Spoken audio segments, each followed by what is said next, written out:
جو فکر رضا والے سدا اپنا حساب کرتے رہتے ہیں، وہ اپنا دامن صاف کریں، اپنے گھر کی صفائی کریں،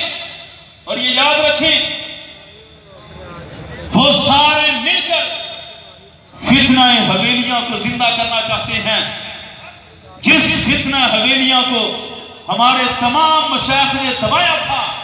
ہم نے اپنے سوشل میڈیا کے بیانات میں وہ فتنہ حویلیاں کے بارے میں حضرت مفتی سیاد پاکستان، حضرت غزالی زمان، حضرت مفتی احمد یار خان نعیمی، مفتی محمد حسین نعیمی رحمت اللہ تعالی علیہ مجمعین سب کے فتاوی جات دکھائے، اور جن کتابوں میں چھپے تھے وہ بھی دکھائیں،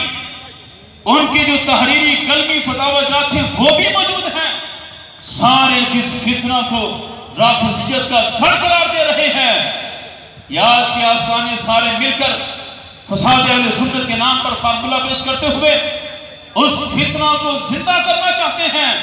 ہم آج کی کانفرنس میں بتا دینا چاہتے ہیں کہ یہی وہ مقام تھا جس مقام پر ہمارے اسلاف نے اکھنڈ بھارت کا تصور ہمیشہ کے لیے دفن کر کے رکھ دیا تھا۔ آج اسی مقام پر ہمارے امام جلالی ان سارے فکروں کو ہمیشہ کے لیے دفن کر کے رکھ دیں گے، یہ سارے ختم ہو جائیں گے۔ اور آخر میں ہمارا چیلنج ہے کہ اگر تم